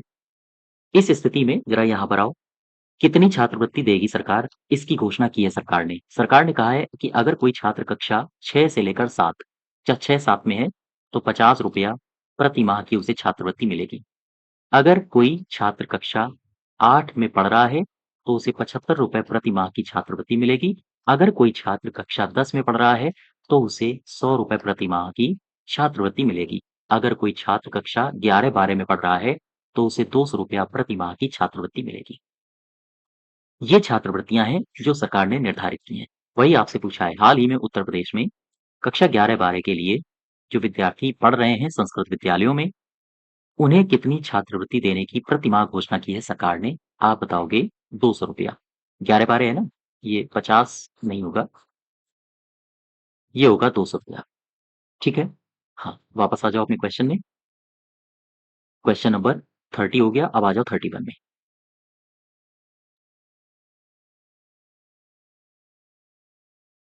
देखो 31 क्या कह रहा है? ये कह रहा है कि हाल ही में उत्तर प्रदेश ने डेटा सेंटर स्थापित करके सुरक्षित डेटा भंडारण को बढ़ावा देने के लिए कितने रुपए के निवेश का लक्ष्य रखा है? सुरक्षित डेटा भंडारण के लिए कितने रुपए के निवेश का लक्ष्य रखा है? आप बताओगे 30,000 करोड़।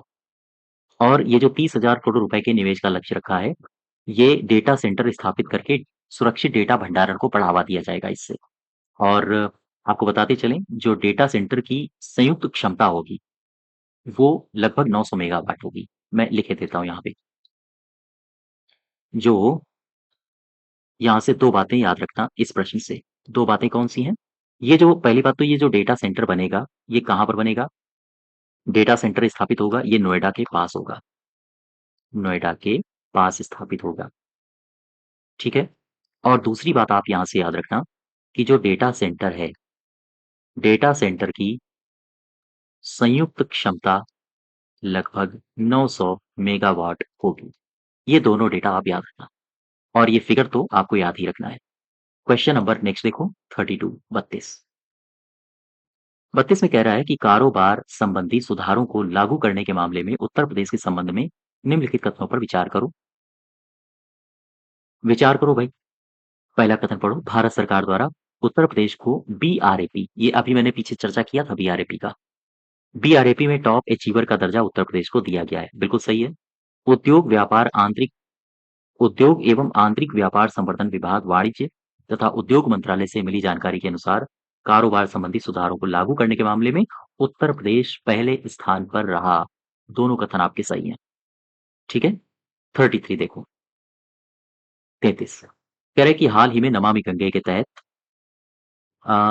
नमामि गंगे के तहत अर्थात राष्ट्रीय स्वच्छ गंगा मिशन की 56वीं कार्यकारी समिति की बैठक हुई और इस दौरान उत्तर प्रदेश के लिए 73.39 करोड़ की लागत वाली परियोजनाओं को मंजूरी दी गई है। तो क्वेश्चन आपसे पूछ रहा है कि ये कितनी परियोजनाओं को मंजूरी दी गई है? आप बताओगे 5। प्रश्न को फिर से पढ़ो।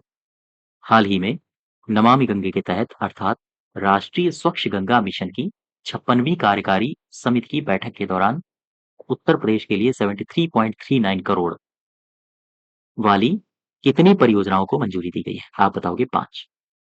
ठीक है। अब ये 5 कौन है? देखो यहाँ पर ध्यान से। 5 परियोजनाएं हैं कौन? तो मैं 5 परियोजनाओं को लिखे देता हूँ। इनकी लोकेशंस भी आपको याद रखनी है। देखो, नमामि गंगे, नमामि गंगे। तो नमामि गंगे के तहत उत्तर प्रदेश में 5 परियोजनाएं 5 परियोजनाओं को मंजूरी दी गई है। ठीक है? इनको मंजूरी प्रदान की गई है। अच्छा, ये जो 5 परियोजनाओं को मंजूरी प्रदान की गई है, ये प्रदान कब की गई? ये 56वीं कार्यकारिणी अभी बैठक हुई थी राष्ट्रीय स्वच्छ गंगा मिशन की, उसमें प्रदान की गई है। और इसमें 5 परियोजनाओं को जो मंजूरी प्रदान की गई है, उसमें टोटल जो लागत राशि है, वो लागत राशि है 73.39 करोड़।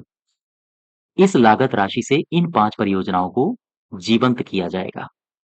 अब ये जो परियोजनाएं हैं, इनका लक्ष्य क्या होगा? तो इनका लक्ष्य होगा, ये जो 5 परियोजनाएं हैं, ध्यान दो, इन 5 परियोजनाओं का लक्ष्य क्या होगा? कौन से लक्ष्य को साधा जाएगा?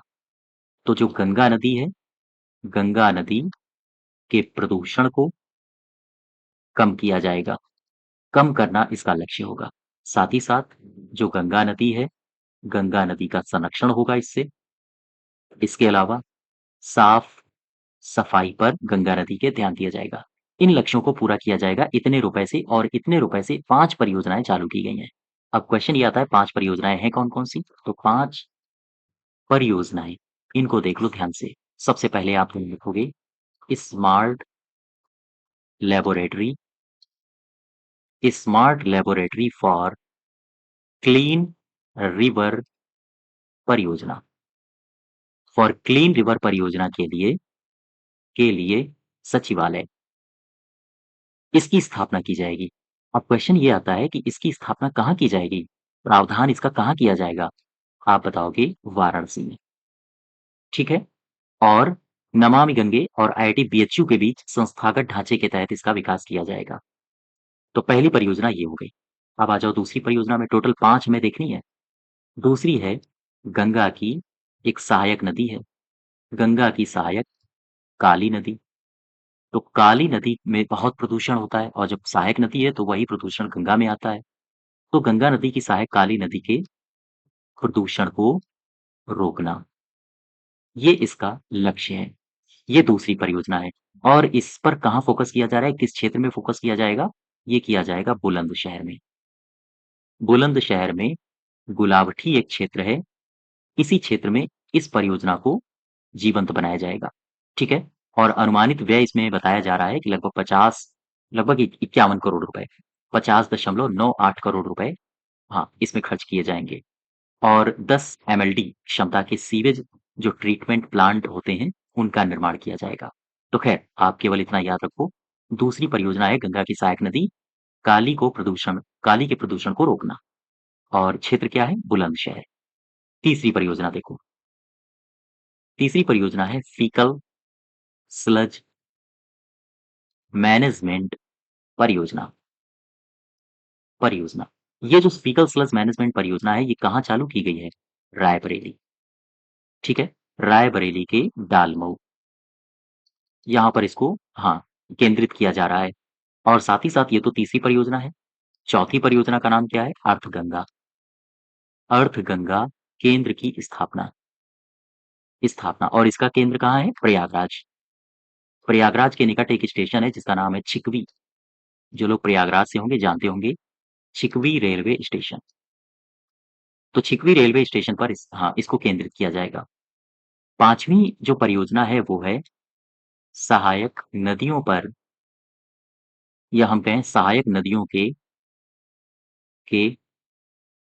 कायाकल्प को मंजूरी प्रदान की गई है। और ये जो सहायक नदियां हैं, मेनली इस पर फोकस किया जाएगा गोमती बेसिन को। गोमती बेसिन, लखनऊ का क्षेत्र। तो ये टोटल 5 परियोजनाएं हैं। इन 5 परियोजनाओं को याद रखो। नमामि गंगे के तहत उत्तर प्रदेश में 5 परियोजनाओं को मंजूरी मिली है और इसके लिए जो लागत राशि निर्धारित की गई है, वो इतनी है। ठीक है? और ये पाँचों परियोजनाएं मैंने आपको बता दी। वापस आ जाओ। अब क्वेश्चन में 33 का सही उत्तर हो जाएगा ए। अब आगे देखो 34।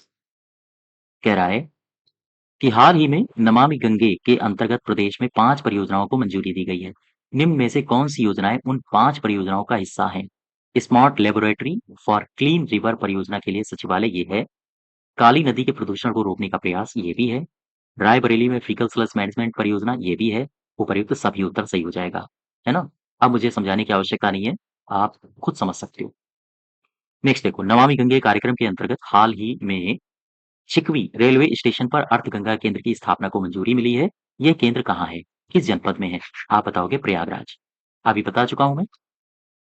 अगला देखो, कह रहा है कि हाल ही में किन निर्णयों के आधार पर या किन निर्णयों के कारण उत्तर प्रदेश बोर्ड चर्चा में रहा? ये बताओ मुझे। उत्तर प्रदेश बोर्ड अभी चर्चा में क्यों रहा? उत्तर प्रदेश बोर्ड ने, या हम कहें उत्तर प्रदेश बोर्ड से जो मान्यता प्राप्त स्कूल हैं, कक्षा 6 से ही व्यावसायिक शिक्षा को शामिल करने की ये तैयारी कर रहे हैं। बिल्कुल सही है।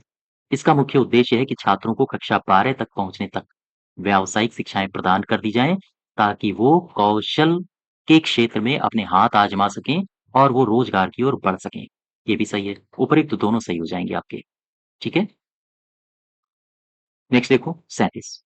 कह रहे हैं, नमामि गंगे कार्यक्रम के अंतर्गत किस जनपद में गंगा नदी के प्रदूषण को कम करने के लिए फीकल स्लज मैनेजमेंट परियोजना को मंजूरी दी गई? मैंने अभी आपको पीछे बताया था।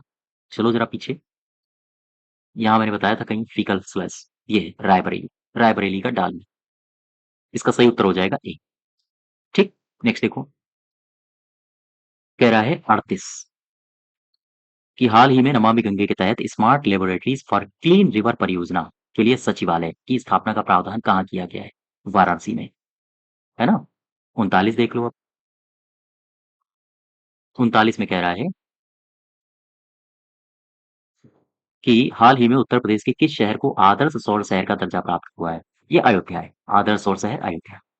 इसके अलावा 40 देखो, 40 कह रहा है कि हाल ही में उत्तर प्रदेश के किस संस्थान में साइबर हमलों हमलों से बचने के लिए आई मिराज नामक सॉफ्टवेयर का निर्माण किया है? तो इसका आंसर हो जाएगा आईआईटी कानपुर। फिर से ध्यान दो, साइबर हमलों से बचने के लिए आई मिराज सॉफ्टवेयर का निर्माण किसने किया है? आईआईटी कानपुर ने। तो ये हमारा सितंबर का करंट अफेयर्स कंप्लीट है, ठीक है? सितंबर 2024 उत्तर प्रदेश की करंट अफेयर्स। इसकी आपको अगर पीडीएफ चाहिए तो आप हमारे एप्लीकेशन को डाउनलोड करके वहाँ से इसकी पीडीएफ को डाउनलोड कर सकते हो। और साथ ही साथ जो कुछ मैंने समझाया है, वो आपको हैंड रिटन नोट्स में इस तरह से मिलेगा, ठीक है? ये आप देख सकते हो। सारे के सारे क्वेश्चंस का डिटेल्ड जो एक्सप्लेनेशन मैंने दिया है, वो भी आप वहाँ से डाउनलोड कर सकते हो, सबको। और ये पूरी की पूरी पीडीएफ को आप डाउनलोड करके चाहो तो आप प्रिंट भी निकलवा सकते हो इनका, है ना? और ठीक है, मिलते हैं हम लोग नेक्स्ट मंथ के करंट अफेयर्स में। और इसके अलावा मैं आपको एक यूपी ट्रिपल एससी की भी जानकारी दे दूँ। यूपी ट्रिपल एससी में अगर आप बीपीओ की तैयारी कर रहे हो ग्राम पंचायत अधिकारी की, तो ग्राम पंचायत अधिकारी के मॉक टेस्ट और 65 अंकों का डिटेल्ड डिस्कशन कोर्स भी आपको हमारे एप्लीकेशन पर मिल जाएगा। धन्यवाद।